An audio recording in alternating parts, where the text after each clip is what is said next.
Bismillahirrahmanirrahim. Assalamualaikum warahmatullahi ta'ala wabarakatuh.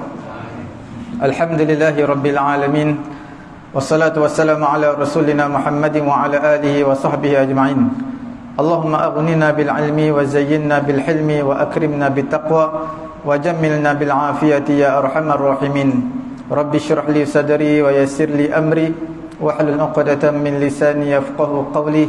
Rabbi yassir wa la tu'assir wa tammim bil khair wa bika nasta'in wa la hawla wa la quwwata illa billahil aliyyil azim. Alhamdulillah tuan-tuan muslimin yang dirahmati Allah Subhanahu wa taala. Pada malam ni kita akan lihat mengenai dengan beberapa amalan dalam bulan Rajab. Kita pun dah memasuki hampir pertengahan bulan Rajab.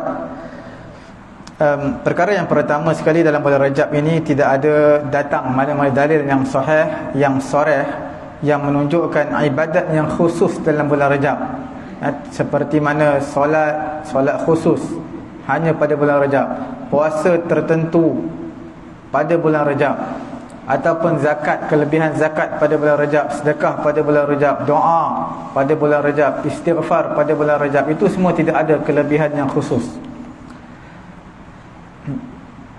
ataupun tidak ada larangan daripada ibadat yang khusus.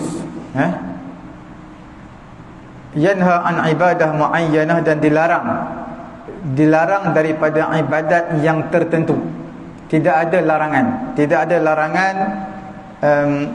tidak datang dalam hadis dalil yang sahih untuk ibadat tertentu, dan juga tidak ada larangan dalam bulan Rajab ini untuk sesuatu ibadat yang tertentu. Bahkan semua, kalau ada pun kelebihan-kelebihan yang ada dalam bulan Rajab, sama ada dia dhaif, lemah ataupun maudhu', iaitu palsu. Al-Hafiz Ibn Salah menyatakan, sebahagian di kalangan hufazul hadis, ulama-ulama yang menghafal ribuan hadis, mereka menyatakan tidak sabit apa-apa kelebihan khusus mengenai kelebihan puasa dalam bulan Rajab. Tidak sabit hadis mengenai kelebihan yang khusus puasa dalam bulan Rajab. Ibnul Qayyim rahimahullahu ta'ala menyatakan, setiap hadis yang menyebut tentang puasa Rajab, mengenai dengan sembahyang sebahagian malam pada bulan Rajab, itu Ibnul Qayyim kata fahuwa kadhibun muftara. Itu adalah satu pendustaan yang diada-adakan. Ulama bahagikan kepada 4 perkara lah. Amalan ulama-ulama fiqh, mereka bahagikan kepada 4 perkara. Yang pertamanya, hadis yang dhaif yang datang dalam amalan-amalan sunat dalam bulan Rajab, itu mestilah dengan syarat-syaratnya. Hadis yang lemah ni banyak, tapi ada syarat-syarat dia untuk beramal. Yang kedua, hadis yang datang dalam kelebihan bulan Rajab ini tidak soreh, tidak jelas menyebut tentang Rajab, tetapi mungkin boleh diambil dalil daripada sudut yang lain, seperti hadis Usamah bin Zaid yang kita akan sebutkan. Dan perkara yang ketiga, iaitu keumuman yang datang mengenai dengan kelebihan beramal pada bulan-bulan yang mempunyai kelebihan, seperti bulan-bulan haram. Rajab kan bulan-bulan haram. Bulan haram ada 4, 3 bulan berturut-turut, iaitu bulan Zulqa'dah, Zulhijjah, Muharram. 3 bulan berturut-turut, bulan 11, 12, 1 dalam bulan Islam. Dan yang satu berasingan, iaitu bulan Rajab. Yang keempat, kalau ada pun amalan ulama-ulama fiqh dalam bab kelebihan bulan Rajab ini, adalah keumuman hadis mengenai dengan kelebihan amalan yang mempunyai kelebihan pada kelebihan masa. Umumul warid fi fadlil a'mal al-fadilah fi jami'il azminah, iaitu kelebihan yang mempunyai amalan yang mempunyai kelebihan pada semua masa dalam bulan Rajab. Kita lihat, bila sebut tentang hadis maudhu', maka itu adalah hadis yang palsu, yang tak boleh diamalkan dan tak boleh diterima sama sekali, kerana itu adalah darjat hadis yang terendah, sebab dia bukan hadis pun, hadis yang direka-reka, dan ancaman yang cukup berat kepada pereka hadis. Hadis yang lemah, untuk berhujjah dengan dia, ulama bincang cukup panjang di kalangan ulama fiqh, ulama hadis. Dan adakah boleh beramal untuk daripada hadis yang dhaif, hadis yang lemah ini? Kita nyatakan hadis yang dhaif, yang lemah, tidak dibenarkan dalam mensabitkan hukum halal haram. Dia tak boleh guna hadis lemah. Tapi untuk fadilat, kelebihan beramal, itu dibenarkan. Kita ringkaskan di sini beberapa syarat untuk beramal dengan hadis yang dhaif pada fadailul a'mal, pada kelebihan-kelebihan amalan, dan juga berhujjah dengan hadis yang dhaif yang mengikut pendapat majoriti di kalangan ulama.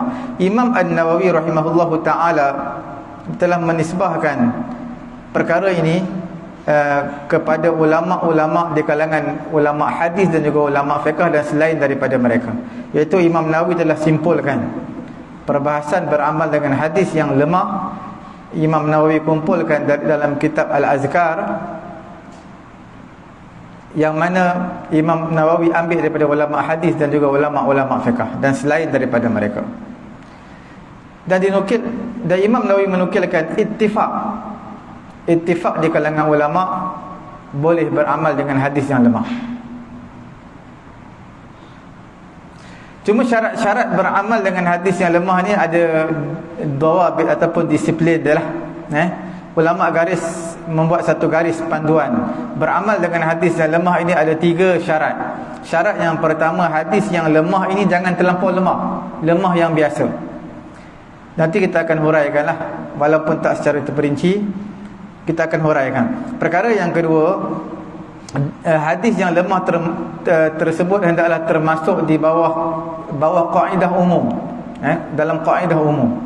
Perkara yang ketiga, tidak beriktikad ketika beramal dengan hadis yang lemah. Kita tak boleh beriktikad, tak boleh percaya inilah yang Nabi buat. Kita tak boleh beriktikad seperti itu. Bahkan kita beriktikad, kita beramal dengan hadis yang lemah sebagai al-ihtiyat, berhati-hati, berkemungkinan Nabi amal. Tapi tak boleh kata inilah Nabi buat, inilah amalan Nabi.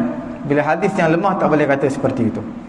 Al-Hafiz Ibn Hajar menambah, alla yashtahir ad-dha'if li'alla ya'mal mar'u bihadithin dha'ifin fayushra'u ma laysa bi syar'in. Al-Hafiz Ibn Hajar menyatakan tidak tular, tidak masyhur hadis yang dhaif tersebut, supaya tidaklah beramal seseorang dengan hadis yang lemah, maka disyariatkan sesuatu perkara yang tidak disyariatkan. Bila mana dia beramal dengan hadis yang lemah sahaja, dan hadis lemah itu telah masyhur, jadi orang ingat ke itu hadis sahih, jadi orang jadikan amalan. Sebenarnya orang kata inilah Nabi buat. Hafiz Ibn Hajar kata tak boleh disebar luaskan hadis yang lemah sehingga orang beriktikad inilah yang Nabi buat.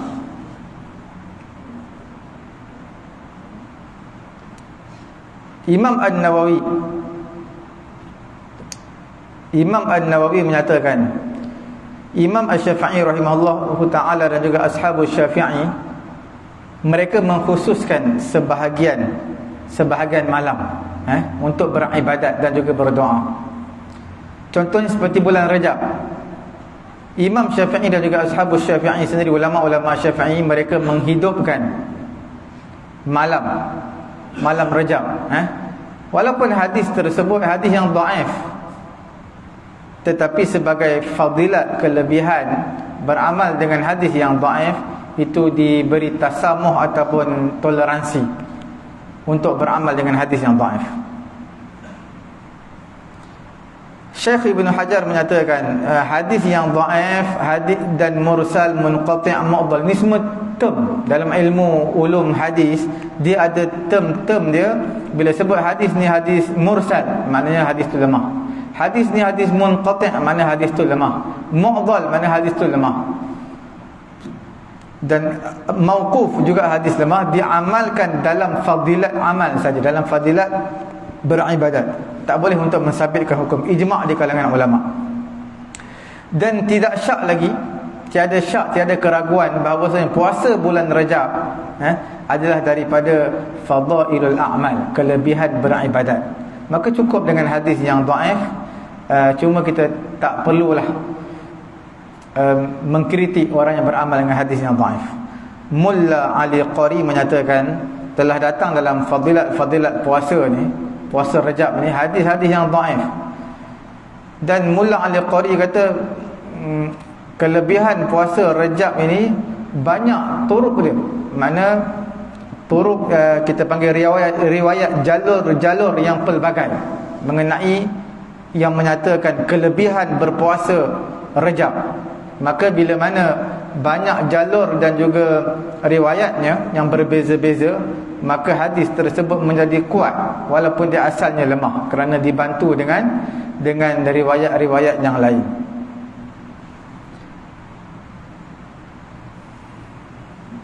Cuma hadis ini Mullah Al-Qari menyatakan diambil kira untuk fadilat amal sahaja.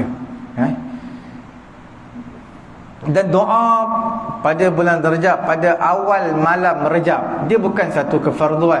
Dia doa, kelebihan dia dalam hadis yang mengikut Imam Syafi'i menyatakan, wa ana astahibbu kullama hakaitu fi hadhihi layali min ghairi an yakuna fardhan. Aku suka seperti apa yang aku hikayatkan mengenai dengan malam ini, iaitu malam Rajab, ataupun beberapa malam. Ada 5 malam yang Imam Syafi'i memberi tumpuan, memberi perhatian.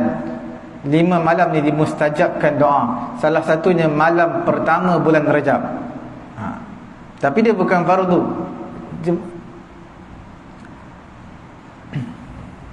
Doa pada awal malam daripada bulan Rajab datang daripada hadis yang dhaif, yang lemah. Cumanya ulama-ulama fiqh sukalah menggalakkan, suka untuk berdoa pada malam Rajab berdasarkan lima sabaqa minal amal fi dhaif, kerana beramal dengan hadis yang dhaif dibenarkan. Seperti mana kita sebutkan tadi, beramal dengan hadis yang dhaif itu dibenarkan. Ulama fiqh beramal, jadi tak jadi masalah. Imam Asy-Syafi'i telah menaskan, disunatkan, wa balaghana annahu kana yuqal, telah sampai kepada kami bahawasanya dikatakan sesungguhnya doa dimustajabkan pada 5 malam. Yang pertama pada malam Jumaat, yang kedua pada malam hari raya Aidil Adha, yang ketiganya pada malam Aidil Fitri, yang keempatnya adalah awal malam Rajab, dan yang kelimanya adalah nisfu Sya'ban, malam nisfu Sya'ban. Walaupun hadis yang lemah, tapi tak jadi masalah sebagai amalan. Tapi kita tak boleh kata inilah yang Nabi buat. Kita tak boleh kata dalam hadis yang lemah bersandarkan atas amalan Nabi. Kita tak boleh kata begitu.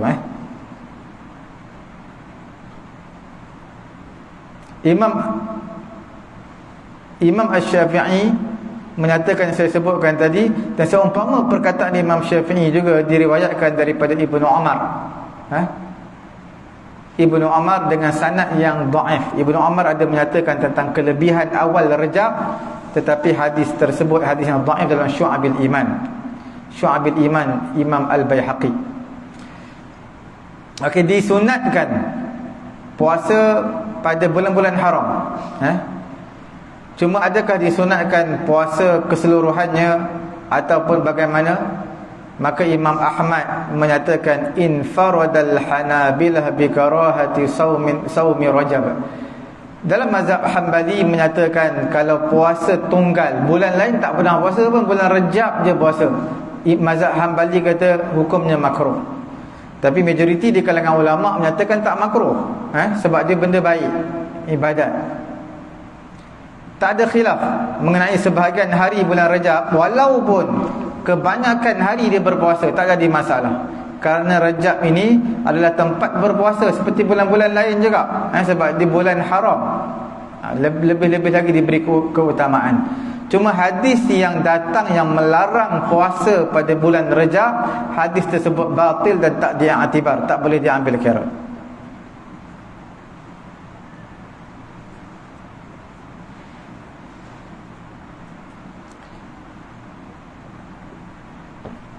Kemudian kita lihat asal ni pendapat di kalangan ulama menunjukkan makruh berpuasa orang yang menjadikan Rajab sebagai hari raya dia. ataupun dia puasa Rejab tetapi dia menganggap puasa Rejab ni adalah seperti puasa Ramadan wajib, ataupun dia mengagungkan bulan Rejab seperti mana orang-orang jahiliah mereka agungkan bulan Rajab. Ini yang tak dibenarkan. Ini yang asar daripada Umar radhiyallahu taala anhu, dia menyatakan kana yadribu aidir rijal, dia memukul tangan laki-laki pada bulan Rajab apabila rafa'uha 'anil ta'am, bila mana dia tidak mengangkat tangannya daripada makanan sehinggalah dia meletaknya dalam mulut. Maknanya tangan dia tak suap dalam, mana dia berpuasa. Dia berpuasa, Sayyidina Umar pukul tangan dia, hendaklah kamu makan. Dan Sayyidina Umar kata innama huwa syahrun kana ahlul jahiliyah yu'azzimunahu.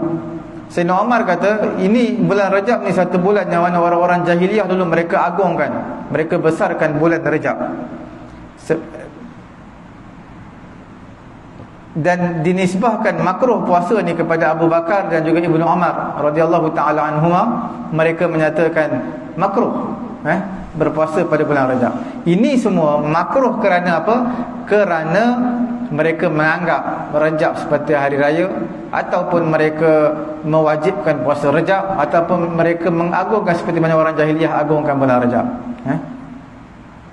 Syekh Al-Izz bin Abdis Salam menyatakan di antara orang yang mengagungkan Rajab tetapi bukan diikut seperti orang jahiliah dahulu, tak ada niat pun nak ikut seperti orang jahiliah dahulu, dan bukanlah setiap apa yang mereka buat itu dilarang. Bukanlah maknanya setiap ibadat dalam bulan Rajab itu dilarang, itu adalah bid'ah, tidak. Melainkan apa yang syariat larang itu tak boleh buat dalam bulan Rajab. Selain daripada itu kita boleh buat. Ataupun ada kaedah yang menunjukkan meninggalkan ibadat tersebut, wala yatrukul haqqu likauni ahli al-batil fa'alu. Kita tak boleh meninggalkan perkara yang hak kerana orang-orang yang dalam kebatilan mereka melakukannya. Jadi orang-orang jahat kalau buat benda baik bukan makna kita tak boleh buat benda baik.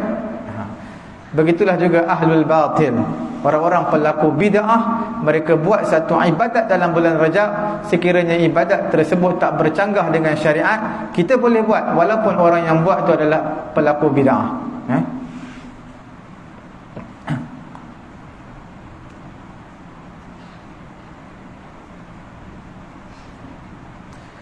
Kemudian kita lihat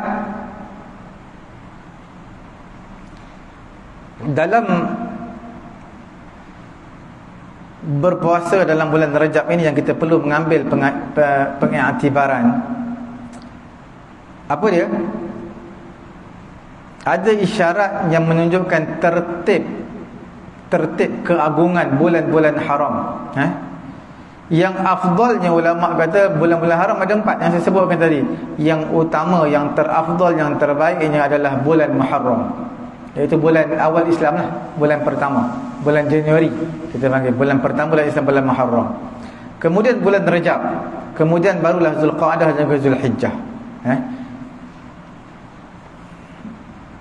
Cuma yang bercanggahan dengan tertib ini ada beberapa pandangan lah. Imam An-Nawawi rahimahullahu ta'ala menyatakan, dia kata dalam dia menisbahkan kepada Imam Ar-Rawiyani, pengarang kitab Sahibul Bahar, Rajab adalah afdal minal Muharram. Rajab lebih afdal daripada bulan Muharram walaupun dua-dua bulan haram. Fayakuna tertib ala hadzal qaul. Jadi tertib bulan yang teragung adalah bulan Rajab, kemudian bulan Muharram, kemudian baru Zulqa'dah dan Zulhijjah. Ibnu Rajab menisbahkan perkara ini, pendapat ini kepada sebahagian ulama-ulama Syafi'i. Sebahagian ulama Syafi'i berpendapat seperti itu. Pandangan yang kedua menyatakan Rajab lebih afdal daripada semua bulan. Ini adalah Imam Al-Haytami menisbahkannya kepada sebahagian ulama-ulama, imam-imam mazhab. Pendapat yang ketiga mereka kata sama aja. Antara tiga bulan sama aja selepas bulan Muharram. Bulan Muharram yang first sekali, dan yang kedua, ketiga Rajab, Zulqa'dah, Zulhijjah tu level dia sama. Pendapat yang keempat menyatakan Zulhijjah mengatasi bulan Rajab. Itu pendapat-pendapat ulama lah. Tak apa, kita lihat bagaimana kita nak sebutkan afdalul ashhur dalam perkataan Al-Hisni dalam kitab Al-Kifayah, Kifayatul Akhyar.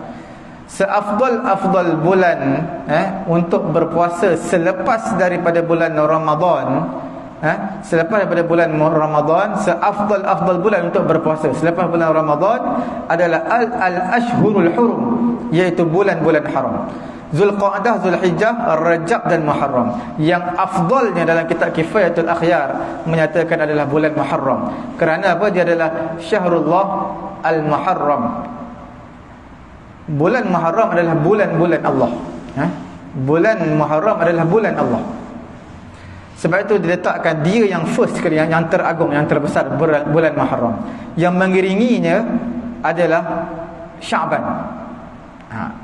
Imam Ar-Rawiyani menyatakan, Imam Nawawi telah menyatakan bukan seperti itu. Susunan ini tidak betul. Wallahu subhanahu wa ta'ala a'lam. Tetapi Imam Nawawi menisbahkan, iaitu dia melebihkan bulan Muharram dia melebihkan Rajab kepada Muharram. Tapi ini juga yang dikritik oleh di kalangan ulama, kerana yang nombor satunya adalah bulan Muharram, bukan bulan Rajab, seperti mana pendapat Imam Nawawi. Jadi kesimpulan dia, yang pertama adalah bulan Muharram, yang selepas itu adalah bulan Rajab, bukan bulan Sya'ban. Sebab bulan Sya'ban bukan bulan-bulan haram, walaupun Nabi berpuasa banyak hari, kebanyakan hari dalam bulan Sya'ban, ataupun Nabi berpuasa penuh dalam bulan Sya'ban.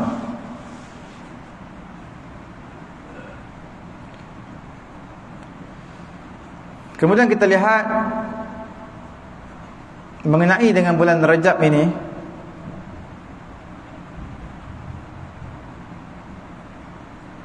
ada satu ibadat dipanggil sebagai Al-Atirah. Al-Atirah. Sebelum kita menyebut tentang Al-Atirah, kita menyebut dulu tentang umrah Nabi. Umrah Nabi SAW datang dalam bulan Rajab. Nabi berumrah dalam bulan Rajab. Ini berdasarkan hadis daripada Ibnu Umar radhiyallahu taala anhu dalam sahihain, Sahih Al-Bukhari dan juga Muslim. I'tamara Rasulullah sallallahu alaihi wasallam arba'a umar. Nabi melakukan umrah 4 kali umrah semasa hidup Nabi. Salah satu daripadanya adalah pada bulan Rajab. Sampai perkara ini kepada Aisyah. Aisyah menyatakan apa? Ya rahamullah Aba Abdurrahman, ma'tamara umratan qattu. Semoga Allah Ta'ala merahmati Abu Abdurrahman. Siapa Abu Abdurrahman? Iaitu Ibnu Umar. Sebab Ibnu Umar kata Nabi menunaikan umrah bulan Rajab 4 kali, salah satu bulan Rajab. Aisyah sangkal, dia kata Nabi tak pernah melakukan umrah sama sekali dalam bulan Rajab. Wa huwa syahid wa ma'tamara qattu fi Rajab. Dan Nabi tak pernah juga menunaikan umrah, Nabi tak pernah menunaikan umrah dalam bulan Rajab. Maka ulama menjawab, mereka menyatakan pendapat al-ashab, ulama yang berpendapat sependapat dengan Ibnu Umar yang menyatakan Nabi menunaikan umrah dalam bulan Rajab, itu diberi keutamaan, walaupun disangkal oleh isterinya sendiri, iaitu Aisyah radhiyallahu taala anha. Sebab kerana dalam kaedah hadis, musbit muqaddam alal manfi, iaitu yang mensabitkan diutamakan berbanding yang menafikan. Bila Nabi masuk dalam Kaabah, satu riwayat kata Nabi sembahyang dalam Kaabah, satu riwayat kata Nabi tak sembahyang dalam Kaabah. Jadi kita ambil yang musbit, yang mensabitkan Nabi sembahyang.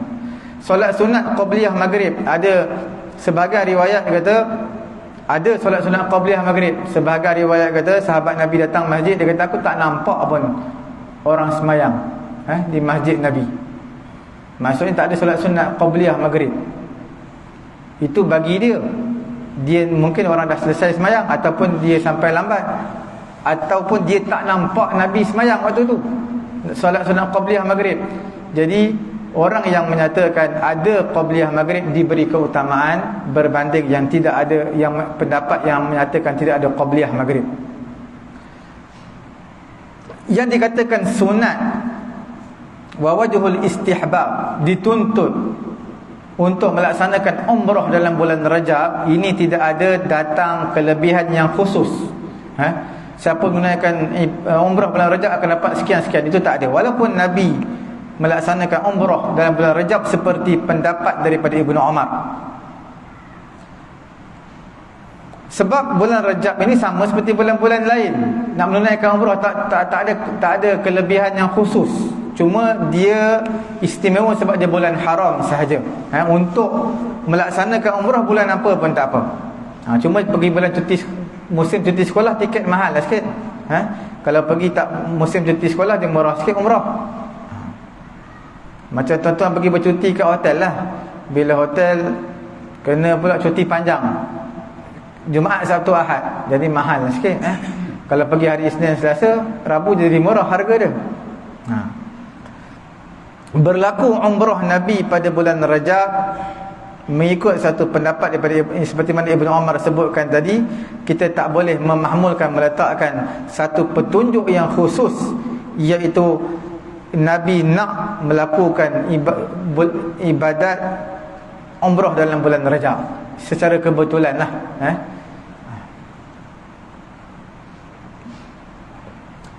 Kita tak boleh juga beriktikad pada umrah bulan Rajab ini ada kelebihan khusus kerana tak ada hadis, seperti mana telah menyebut oleh Ibnu Attar.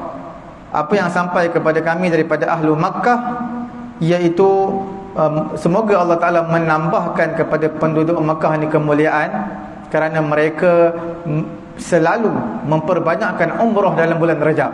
Dan Ibnu Attar menyatakan, aku tidak mengetahui perkara ini apa sumbernya. Bahkan sabit dalam hadis bahawa Nabi SAW pernah bersabda, umratun fi Ramadan ta'dilu hujjatan.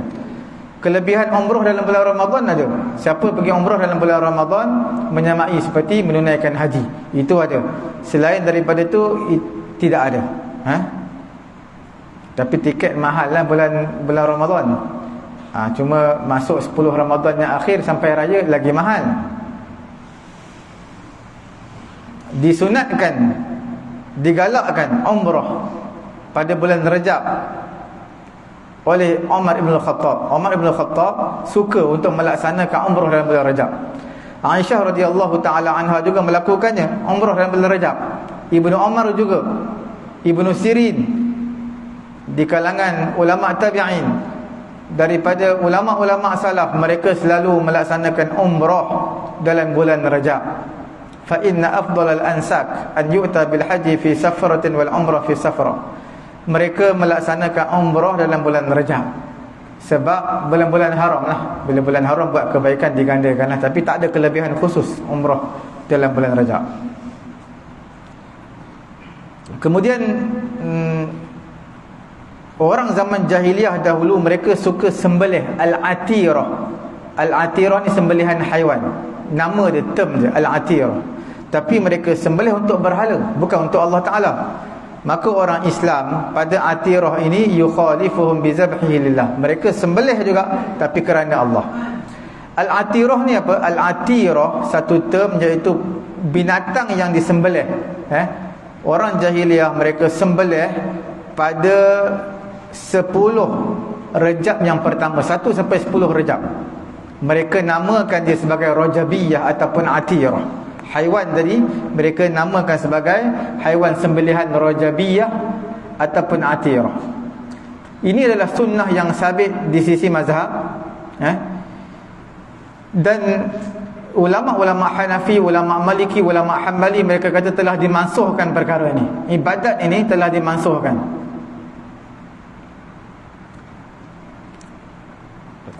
Sehingga sebahagian di kalangan ulama Maliki, sebahagian di kalangan ulama seperti ulama Maliki, mereka memakruhkan penyembelihan rajabiyah ataupun atirah, binatang yang disembelih khusus pada bulan Rajab. Di antaranya mereka kata telah dimasukkan dengan hadis la fara'a wala atirah. Tidak ada fara', tidak ada atirah. Atirah makna tidak ada sembelihan haiwan pada bulan Rajab. Wa awwal al-ashab hadzal hadis. Ulama-ulama Syafi'i mereka telah takwilkan hadis ini. Mereka ulama Syafi'i mensabitkan atirah, penyembelihan bulan Rajab, penyembelihan haiwan bulan Rajab itu ada. Apa dia hadis yang pertama? Pernah ditanya kepada Nabi mengenai dengan atirah. Nabi kata al-atiratu haqqun.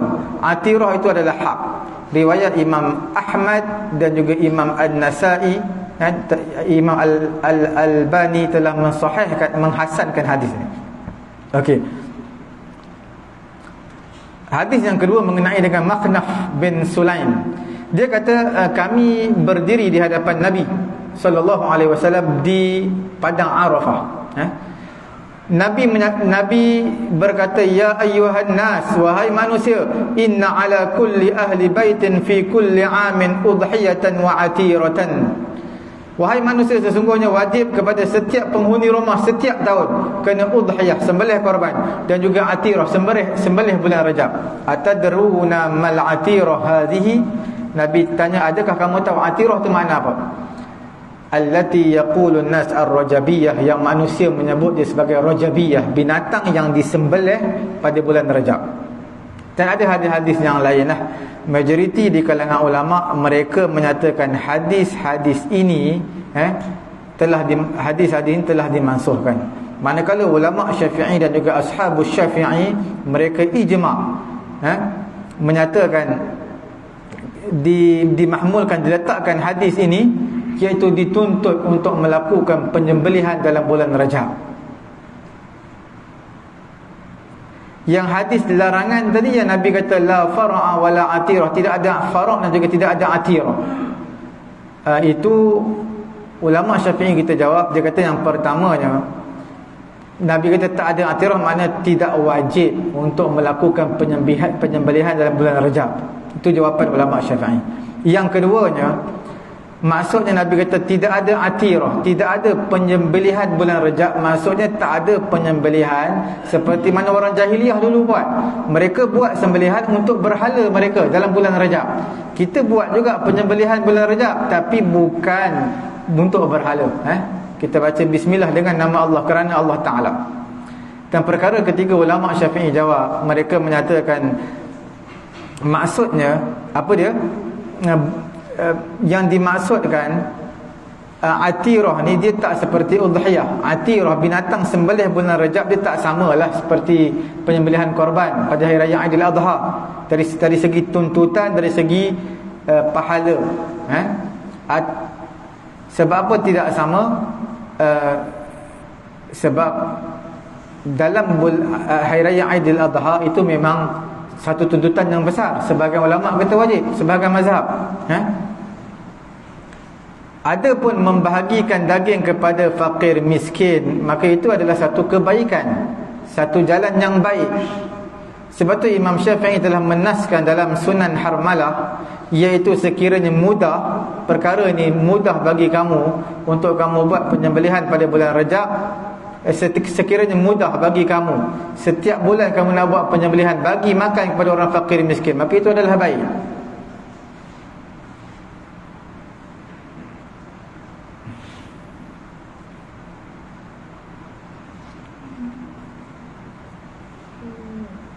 Daripada Anas radhiyallahu taala anhu, Nabi SAW bila mana Nabi masuk bulan Rajab, maka Nabi membaca doa, Allahumma barik lana fi Rajabin wa Sya'ban wa ballighna Ramadan.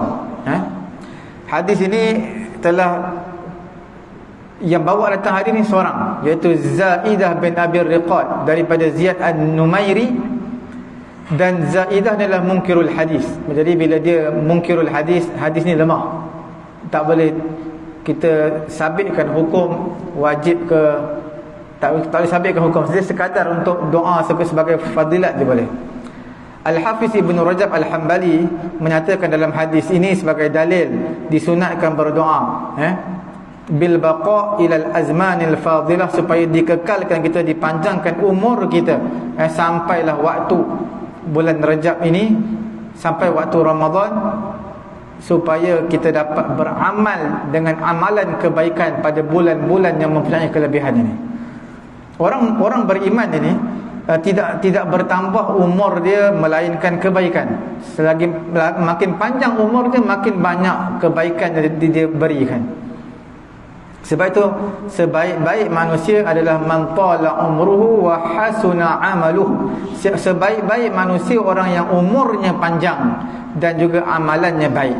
Ulama-ulama salaf dahulu mereka suka untuk mati selepas mereka beramal dengan amalan soleh, terutama selepas puasa Ramadan, selepas balik daripada haji. Sehingga sebahagian di kalangan ulama-ulama soleh, bila mereka sakit sebelum bulan Rajab, maka mereka doa kepada Allah supaya sampaikan kematian mereka ni, walaupun mereka dah sakit teruk, dah kritikal, tapi mereka minta dilewatkan sampai ke bulan Rajab. Kerana bulan Rajab ini adalah kelebihan dia, dimerdekakan Allah Ta'ala, akan merdekakan manusia daripada api neraka Allah Subhanahu Wa Ta'ala.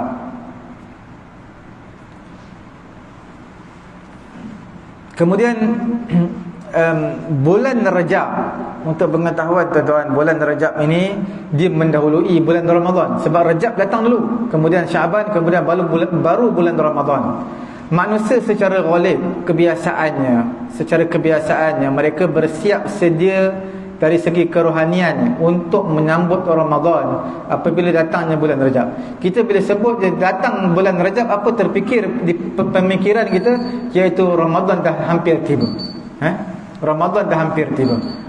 Maka kita akan rasa gembira untuk melaksanakan ibadat dalam bulan Ramadan, kerana bulan Ramadan bulan yang mempunyai kelebihan, bulan yang teragung. Seperti itulah juga Rajab. Rajab, walaupun Rajab ini bulan yang mempunyai kelebihan, tetapi bulan Ramadan mengatasi bulan Rajab lah. Kita panggil Ramadan itu afdal, Rajab itu fadil. Mana dua-dua afdal, tapi yang terafdal adalah bulan Ramadan.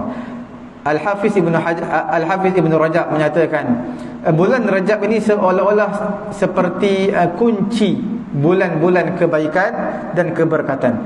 Abu Bakar Al-Warraq Al-Bulkhi menyatakan bulan Rajab adalah bulan untuk kita menanam. Kita tanam. Bulan Syaban kita tanam benih bulan Rajab. Bulan Syaban kita sirami dia benih tadi dengan air. Bulan Ramadan adalah bulan untuk kita tuai benih dia, tuai benih yang kita sirami tadi, kita akan tuai hasil dia. Begitulah juga sepatutnya orang yang mana banyak dosa kesalahan dia sebelum Ramadan, maka hendaklah dia putihkan kesalahan dia. Hati-hati yang telah hitam, dia putihkan dengan taubat pada bulan Rajab ini. Kerana bila memasuki bulan Ramadan, dah senang nak buat ibadat, tidak rasa berat sebab hati dah bersih.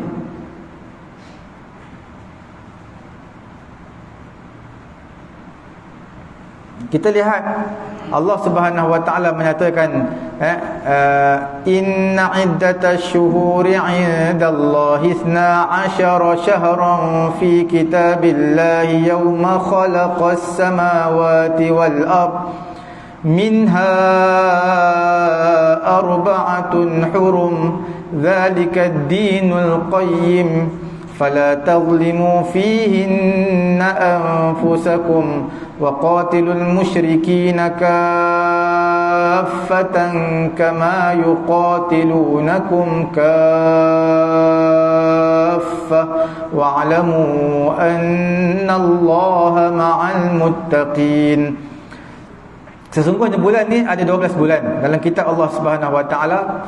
Pada hari Allah Taala menciptakan langit dan juga bumi, di antara 12 bulan ada 4 bulan haram. Itu adalah agama yang lurus. Jangan kamu zalimi diri kamu dalam bulan-bulan haram. Perangilah orang-orang musyrikin keseluruhannya seperti mana mereka perangi kamu. Wa'lamu, ketahuilah Allah bahwasanya Allah Subhanahu wa taala bersama dengan orang-orang yang bertakwa. Dalam Nabi telah menafsirkan ayat Quran ini dengan perkataan Nabi dalam khutbah ketika mana Hajjatul Wada'. Nabi kata, inna zaman qad istadaraka hayatihi yawma khalqis samawati wal ard.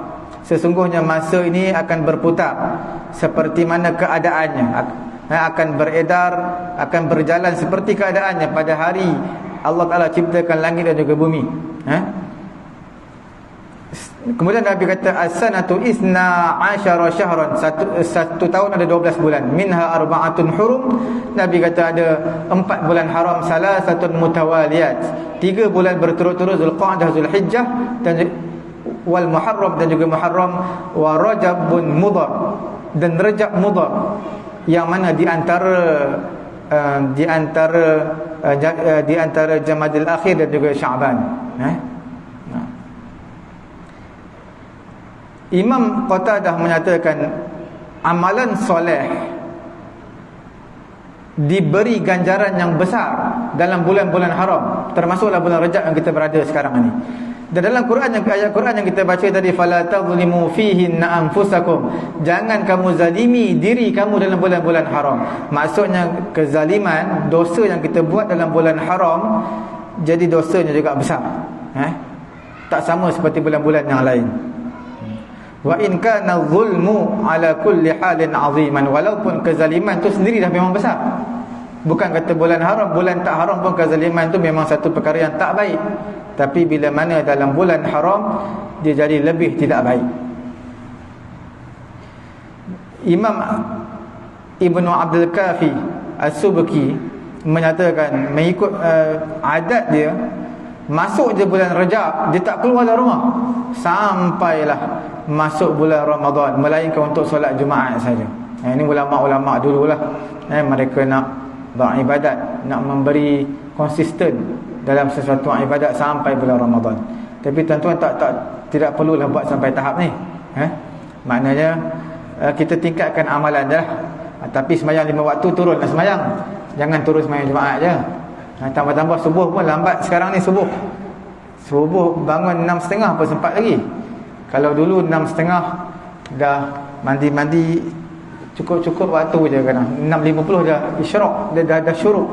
Tapi sekarang 7.20 lebih, 7.25 baru nak syuruk. Lambat. Jadi sepatutnya subuh kita ramailah, terutama hari Sabtu dan juga Ahad mesti kena ramai sebab cuti. Kalau hari bekerja mungkin orang sembahyang ke tempat office dia, sebab subuh lambat. Takut dia keluar, takut jam lah. Bila waktu lambat ni kita ada peluang untuk solat tahajud banyak. Solat tahajud, bangun awal, sembahyang witir, solat tahajud. Kita gunakan peluang yang ada lah sebelum masuk bulan Ramadan sebagai satu persiapan diri kita lah. InsyaAllah kita akan bincang mengenai dengan Isra' wal Mi'raj pada masa yang akan datang, dan juga kelebihan dalam bulan Sya'ban. Ada apa-apa soalan? Ya. Puasa 3 bulan berturut-turut boleh, tak jadi masalah sekiranya dia tu mampulah. Sebenarnya tadi saya nak baca tentang hadis tu. Di kalangan ulama dalam mazhab Hanbali, dia menyatakan siapa yang puasa bulan Rajab sahaja, tak puasa pun bulan lain, hukumnya makruh. Tapi majoriti di kalangan ulama kata tidak makruh.